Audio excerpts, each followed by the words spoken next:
اللہ اللہ اللہ الحمد للہ وکفا وسلام علی عبادہ الذین اصطفیٰ اما بعد۔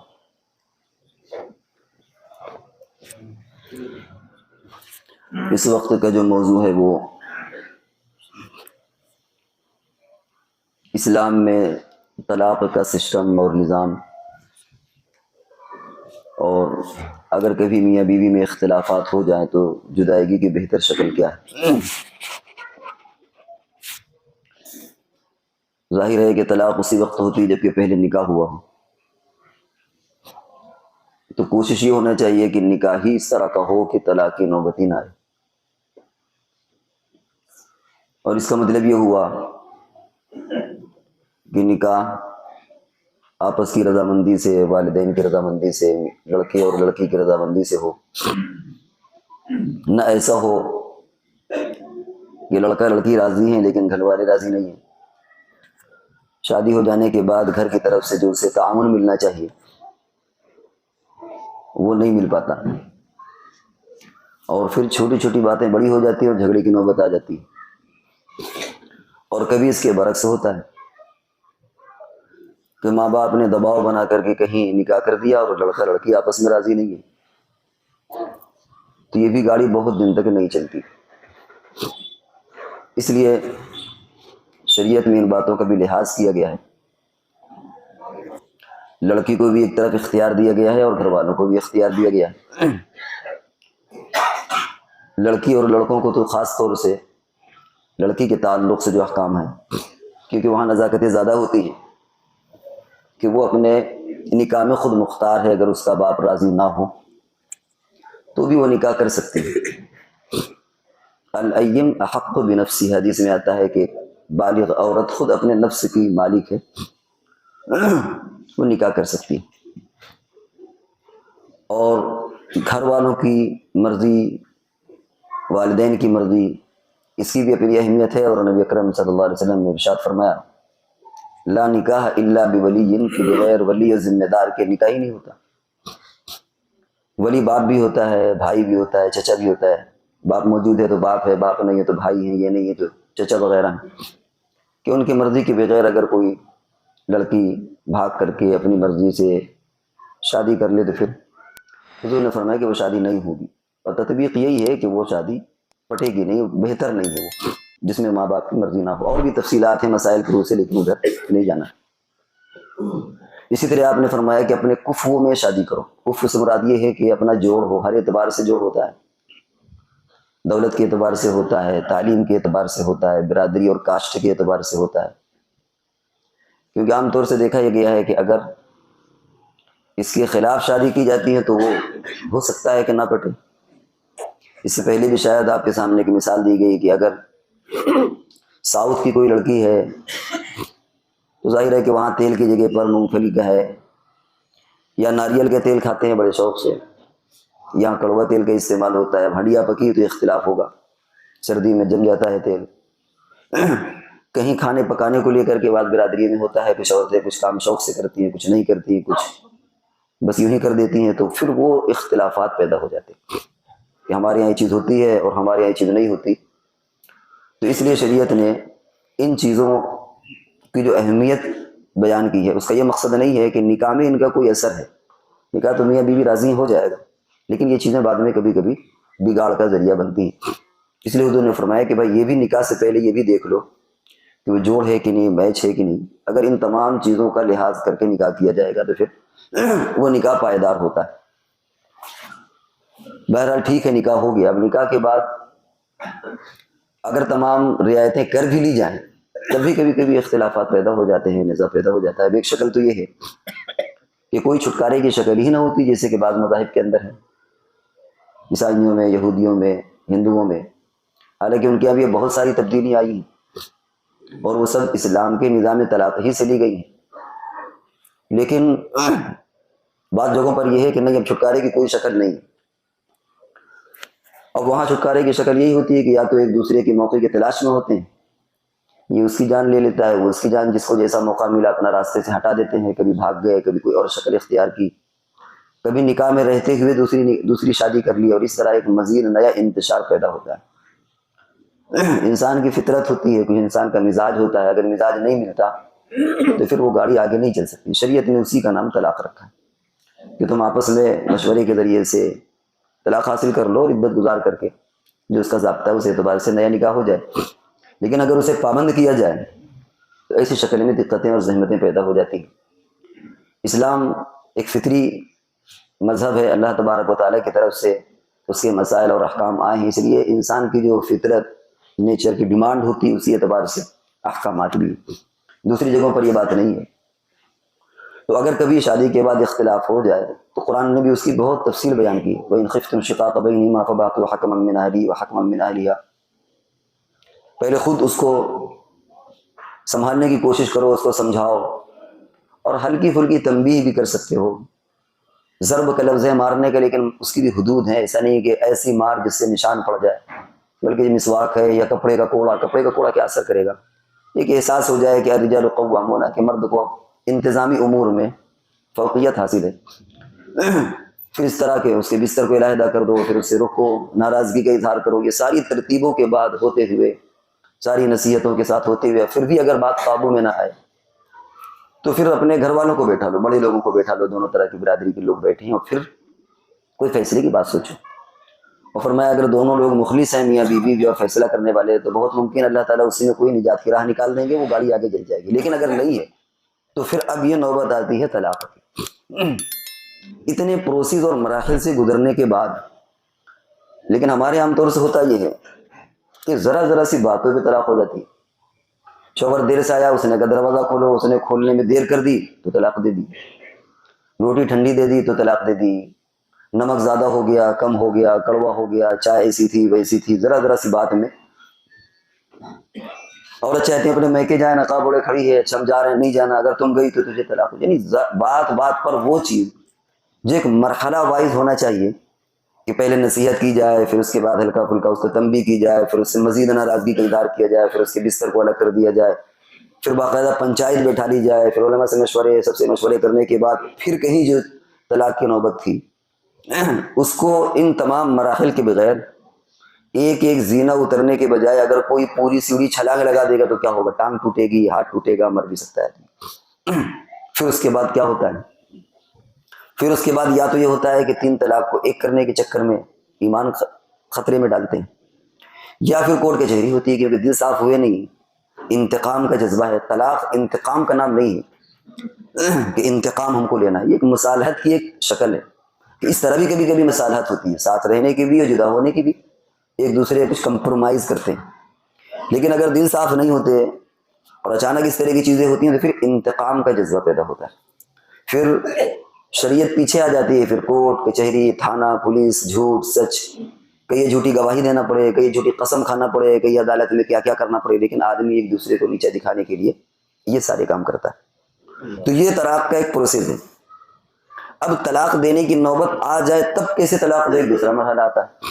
یہاں پر بھی بڑی غلطیاں ہوتی ہیں۔ ہمارے یہاں عام طور سے عرف ہوتا ہے کہ لکھنے والا یا بولنے والا جب تک 3 نہیں دیتا وہ سوچتا ہے طلاق ہی نہیں ہوتی، حالانکہ ایسا نہیں ہے۔ طلاق دینے کا بہت بہتر طریقہ ہے جس انداز میں ہونا چاہیے، لیکن ہمیشہ جب بھی زبان سے نکلتی ہے غالباً ممکن ہے یہاں یہ بھی وجہ ہو کہ بعض لوگ ہیں 3 مرتبہ نکاح کو قبول کرواتے ہیں، حالانکہ کوئی بھی ایگریمنٹ ہوتا ہے، کوئی بھی معاملہ ہوتا ہے تو کہیں 3 مرتبہ نہیں ہوتا۔ آپ کوئی سامان خریدنے جاتے ہیں، آپ کہتے ہیں بھائی منظور ہے، اب یہ تھوڑی آپ کو منظور ہے، ہاں منظور ہے، آپ کو منظور ہے، ہاں منظور ہے، آپ کو منظور ہے، ہاں منظور ہے، ایسا تو نہیں کرتے، کہیں 3 مرتبہ نہیں ہوتا۔ لیکن اللہ جانے بھائی کچھ لوگوں نے وہ 3 مرتبہ کے ایسا انتظام کر لیا کہ وہ آدمی سوچتا ہے کہ 3 مرتبہ میں نکاح ہوگا تو 3 مرتبہ میں طلاق بھی ہوگی۔ یہ غلط فہمی ہے۔ اسی طریقے سے ایک اور غلط فہمی، آدمی سوچتا ہے جس طریقے سے نکاح میں میاں بیوی کی مرضی ضروری ہے ایسے ہی طلاق میں بھی مرضی ضروری ہے، حالانکہ یہاں ایسا نہیں ہے۔ اسی طریقے سے آدمی سوچتا ہے کہ جس طریقے سے نکاح میں خود لڑکی موجود ہو، لڑکا لڑکی، یا ایک فریق اگر موجود ہو تو دوسرے کا وکیل موجود ہو، یا دونوں کے وکیل موجود ہو، یعنی جب تک نکاح میں دونوں فریق خود یا ان کے وکیل موجود نہ ہو تب تک نکاح نہیں ہوگا۔ ایسے ہی بعض لوگ سوچتے ہیں کہ جب لڑکی موجود نہیں ہے تو طلاق کیسے ہو جائے گی، اور بہت سے لوگ ہوتے ہیں موبائل پر لکھ دیا طلاق، یا اکیلے زبان میں کہہ دیا، غصہ ہے کہیں باتھ روم جہاں وہاں طلاق دے دیں، راستے میں چل رہے ہیں وہاں طلاق دے دیں، اور سوچتے ہیں بیوی تو موجود نہیں. لیکن طلاق اور نکاح میں کافی فرق ہے. نکاح کے لیے تو دونوں کی مرضی، دونوں کی موجودگی ضروری ہے، لیکن طلاق کے لیے ایسا کچھ نہیں ہے. اگر کوئی شوہر تنہا بھی اکیلے کہہ لے تو طلاق پڑ جائے گی. اگر وہ لکھ رہا ہے میری بیوی کو طلاق، تب بھی طلاق پڑ جائے گی. اسی طریقے سے کسی سے بول رہا ہے، موبائل میں ٹائپ کر رہا ہے، وہ میسیج اس تک پہنچے یا نہ پہنچے، وہ تحریر اس تک پہنچے یا نہ پہنچے، لیکن ان تمام چیزوں سے بھی طلاق پڑ جاتی ہے. بڑا سیریس اور سنجیدہ مسئلہ ہے. طلاق جو اسلام کے اندر ہے 3 تک کیوں روکا گیا، وہ آگے اور اس کی تفصیل آئے گی کہ حضور علیہ السلام کے زمانے میں لوگ سینکڑوں طلاقیں دیتے تھے. گویا بس ایک پھنسائے رہتے تھے، اس کو لٹکائے رہتے تھے، نہ بیوی بنا کر کے صحیح طور پر رکھنا، نہ اسے آزاد کرنا. طلاق دیا پھر لوٹا لیا، پھر ایک کھیل سا تھا. شریعت نے اس کی حد لگا دی ہے کہ نہیں، یہ کھیل نہیں ہے، یہ باقاعدہ ایک نیا معاہدہ پھر سے ہو رہا ہے. نہ رہنے کا معاہدہ آپ نے کر لیا کہ ٹھیک ہے ہماری آپ نہیں پڑ پائے گی، تو اس کی بھی حدود اور لمیٹیشن شریعت نے تیار کیا. اب یہ جو مسئلہ تھا کیسے طلاق دی جائے، طلاق کی 3 قسمیں ہیں. ایک قسم ہے احسن، اور ایک ہے حسن، اور ایک ہے بدعی. احسن مانے سب سے بہتر طریقہ، اور حسن مانے کہ ٹھیک ہے چلے گی، اور بدعی مانے بدعت مانے جو گناہ ہے. سب سے بہتر طریقہ کیا ہے کہ ان تمام مراحل جو ابھی گزرے کہ نصیحت، تنبیہ، ناراضگی، بستر چھوڑنا، پنچایت بیٹھالنا، ان تمام مراحل کے بعد اگر مسئلہ حل نہیں ہوا تو شوہر طہر کے زمانے میں، یعنی جب وہ پاک چل رہی ہے اور اس پاکی میں اس نے اس سے صحبت بھی نہ کی ہو، یہ اس لیے شریعت نے قید لگائی ہے کہ جب آدمی صحبت کر لیتا ہے تو اس کی رغبت بیوی کی طرف اتنی نہیں ہوتی، اور جب صحبت کی بھی نہیں ہوتا ہے تو رغبت ہوتی ہے، اس کے باوجود طلاق دے رہا ہے، اس کا مطلب یہ کہ کوئی وجہ جینوین ہوگی. تو ایسے طہر اور پاکی کے زمانے میں جس میں شوہر نے صحبت نہیں کی، ایک طلاق دے دینا بس. عدت گزر جائے گی، عدت گزرنے کے بعد وہ جہاں چاہے گی اپنا نکاح ہو جائے گا. یہ سب سے بہتر طریقہ ہے. اس میں آسانیاں کیا ہیں کہ وہ عدت کے اندر رجوع کرنا چاہے تو لوٹا بھی سکتا ہے، لیکن رجوع کرنے کے بعد پھر طلاق کا حق 2 رہ جائے گا. ایک تو مس ہو گیا، ایک چانس ختم ہو گیا، 2 رہ جائے گا. اور اگر عدت گزر جائے تو دونوں نیا نکاح کر سکتے ہیں. اس میں کسی بھی حلالہ فلالہ جو شریعت میں بدنام کیا گیا ہے ایسا کچھ نہیں ہے، دوبارہ نکاح ہو جائے گا. سب سے بہتر طریقہ شریعت میں اس کو قرار دیا ہے. یہ ایک ایسا طریقہ ہے کہ کبھی بھی شرمندگی کا منہ نہیں دیکھنا پڑتا. اتنے مراحل جو بھی بار بار ہم نے آپ سے کہا کہ نصیحت کرنا، تنبیہ کرنا، بستر الگ کرنا، ناراضگی کا اظہار، پنچایت بیٹھالنا، ان سے پوچھنا ان سے پوچھنا، اور پھر ان تمام باتوں کے بعد اگر وہ چیز کنٹرول میں نہیں ہے، بھائی بہت مرتبہ ہو سکتا ہے شوہر کی غلطی ہے، تو پنچایت بیٹھے گی تو شوہر کو بھی تو آئینہ دکھایا جائے گا نا کہ بھائی تمہاری غلطی ہو سکتا ہے، وہ خود اپنی اصلاح کر لے. بہت مرتبہ ہوتا ہے اپنی غلطیاں نہیں معلوم ہو پاتی تو وہ اپنی اصلاح کر لے گا. ان تمام مراحل کے بعد ایسے طہر میں جس میں صحبت نہ کی ہو، صرف ایک طلاق دے دینا اور اپنا ادھر گزر کے جہاں چاہے گی، یہ سب سے بہتر طریقہ ہے. اس میں کبھی بھی پوری زندگی نہ میاں کو، نہ بیوی کو، نہ دونوں خاندان والوں کو کبھی شرمندگی کا منہ نہیں دیکھنا پڑے گا. انہیں کبھی افسوس نہیں کرنا پڑے گا کہ یار یہ ہم نے کیا کر دیا، کیونکہ سارے چانسز ابھی باقی ہیں. دوسرا طریقہ ہے احسن طریقہ، حسن طریقہ. اس کو طلاق سنت کہتے ہیں. طلاق سنت کا یہ مطلب نہیں کہ حضور علیہ السلام نے اس طرح طلاق دی ہے، بلکہ طلاق سنت کا مطلب یہ ہوتا ہے کہ قرآن اور حدیث، یعنی حدیث سے ایسا طریقہ ثابت ہے یا حضور علیہ السلام نے فرمایا کہ اس طریقے سے طلاق دو. وہ بھی آپ نے طریقہ فرمایا، لیکن وہ سب سے بہتر طریقہ ہے. اور یہ طریقہ بھی ثبت ابھی سننا، یعنی یہ طریقہ بھی سنت سے ثابت ہے. حضور علیہ السلام نے یہ طریقہ بھی بتایا ہے، لیکن پہلے والے کی طرح یہ نہیں، اس لیے اس کو طلاق سنت بھی کہہ دیتے ہیں اور طلاق حسن بھی کہہ دیتے ہیں اس کو. یہ کیا ہے کہ ایک طہر میں ایک طلاق دی جائے. ایک طہر کا مطلب کیا ہوا کہ شوہر نے اس طہر میں پاکی ہو، حیض کا زمانہ نہ ہو، MC کا پیریڈ نہ ہو، اور اس نے صحبت بھی نہ کو، ایک طلاق اسے دی جائے. اب اس کے بعد شوہر اس کا رنگ ڈھنگ دیکھے گا کہ شاید بھائی 3 مہینے کے اندر اس کے اندر اصلاح پیدا ہو جائے. وہ اگر یہ محسوس کرتا ہے کہ ابھی اصلاح نہیں ہوئی تو وہ کیا کرے گا، پھر دوسرا طہر جب آئے گا، ہر طہر 1 مہینے کا ہوتا ہے، 3 مہینے تو پورا پیریڈ ہوتا ہے، تو پھر دوسرے طہر میں وہ 1 مہینے اسے سوچنے کا موقع مل گیا. دونوں کو ہو سکتا ہے بیوی معذرت کر لے کہ مجھ سے غلطی ہو گئی، یا شوہر کو احساس ہو جائے. پھر اس کے بعد وہ کیا کرے گا، دوسرے طہر میں دوسری طلاق دے دے. اس میں بھی بیچ میں وہ صحبت نہیں کرے گا، کیونکہ ایک انسان کا مزاج ہوتا ہے جب بیوی سے مل لیتا ہے تو بیوی کی اتنی ضرورت اسے محسوس نہیں ہوتی، اور جب وہ نہیں ملتا تو اسے محسوس ہوتی ہے جوان آدمی کو کہ بیوی کتنی بڑی قیمت، کتنی بڑی نعمت ہے اللہ کی طرف سے. تو پھر دوسرا مہینہ گویا تقریباً 1.5 مہینے کے بعد، 1.5 یا 2 مہینے یا 1 مہینے کے بعد پھر نمبر آئے گا. پھر وہ طہر میں طلاق دے، اور اس میں بھی ابھی تک اس نے کوئی بیوی سے ملاقات اور صحبت نہیں کی، حتیٰ کہ اس کو ٹچ بھی نہیں کیا، چھوا بھی نہیں اس کو شابت سے. یہ 2 طلاقیں ہو گئی. اب بھی چانس ہے کہ ہو سکتا ہے کہ ان میں آپس میں کوئی سدھار ہو جائے. شوہر کو احساس ہو کہ بیوی اتنی بڑی نعمت ہوتی ہے کیونکہ 2 مہینے گزر گئے اور اب تو بیوی کی ضرورت بھی محسوس ہو رہی ہے، خواہش بھی پیدا ہو رہی ہے، چلو چھوٹی چھوٹی چیزیں تو ہوتی رہتی ہے، چلو معاف کر دیا جائے. یا بیوی کو احساس ہو کہ یار یہ تو بڑی گڑبڑ چیز ہو رہی ہے، ہو سکتا ہے کہ ایک دوسرے کو ندامت ہو، پھر معذرت کر لیں کہ بھائی چلو غلطی ہو گئی ہم سے ختم کرو، پھر دونوں میاں بیوی، لیکن 2 چاند سے چلے گئے، صرف ایک چاند سے بچا ہوا ہے، چاند سے ختم ہوتا رہتا ہے لیکن ابھی بھی ایک چاند سے بچا ہے، وہ رجوع کر سکتا ہے، اس کو لوٹا سکتا ہے اس کو، لیکن ابھی بھی بات نہیں بنی، بات ابھی بھی نہیں بنی، اسی طریقے سے وہ بھی اکڑا وہ بھی اکڑی، اور اب شریعت نے کہا کہ پھر تیسرے توہر میں آ کر کے ایک تیسری طلاق دے دی۔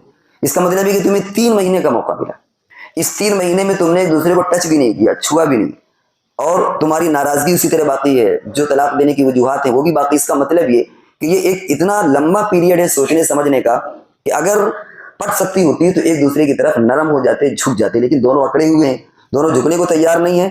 اس کا مطلب یہ کہ اب یہ رشتہ نہیں پڑ پائے گا۔ تو اب تیسری توہر جا کر کے وہی 2.5-3 مہینے کے بعد اسے جو بھی نمبر آئے گا تیسری طلاق دینا ہے، اس میں بھی پاکی کا زمانہ ہو، حیض کا زمانہ نہ ہو، اور اس پورے پیریڈ میں کبھی وہ شوہر نے بیوی سے نہ ملاقات کی ہو، نہ شہوت سے چھوا ہو، یہ طلاق حسن کہلاتے ہیں۔ جب تیسری طلاق دے دی، عدت گزرنے کے بعد وہ جہاں چاہے گی طلاق دے گی، لیکن اب یہ دونوں ایک دوسرے کے ساتھ نکاح نہیں کر سکتے، اس لیے نہیں کر سکتے کہ 3 مہینے تم لوگوں نے ایک دوسرے کو سمجھ کر کے اچھی طریقے سے دیکھ لیا، نہ تم نرم ہوئے نہ یہ نرم ہوئی۔ اس کا مطلب ہے کہ اب تمہارے اندر دلوں میں جگہ نہیں ہے اس طرح طریقہ۔ اب یہ بتائیے گے کہ دنیا میں کوئی اگر اس طرح طلاق دے گا تو کبھی بھی زندگی میں اسے شرمندگی کا منہ دیکھنا پڑے گا، کبھی بھی کورٹ کچہری تھانہ پولیس اس طرح کرنا پڑے گا، ممکن ہی نہیں۔ اور یہ 3 طلاقوں میں بھی وہ ساری چیزیں شامل ہیں، تنبیہ بھی شامل ہے، پنچایت بھی شامل ہے، سمجھانا بجھانا بھی شامل ہے۔ تو یہ طریقہ جو ہے وہ طلاق کا حسن کہلاتا ہے۔ ایک طریقہ اور رہ گیا، وہ طلاق بدعی، بدعت یعنی گناہ، اس طلاق میں گناہ ہے، اس کا بھی اپنا طریقہ ہے کہ وہ کیسے ہوگا، وہ انشاءاللہ پھر اگلے ہفتے میں کہ وہ اس کا طریقہ کیا ہے، اور پھر دوسرے مذاہب میں طلاق کا کیا ریشیو ہے۔ آج مسلمانوں کو بدنام کیا جاتا ہے لیکن دنیا میں سب سے کم طلاق کا ریشیو وہ مسلمانوں میں، اور دوسری جگہوں پر کتنے دوسرے رشتے ادھر سے ادھر، وہ انشاءاللہ پھر اگلے ہفتے میں ہوگا۔ اللہ تبارک و تعالی ہم سب کو شرعی مسائل کو سمجھ کر کے اس پر عمل کرنے کی توفیق عطا فرمائے۔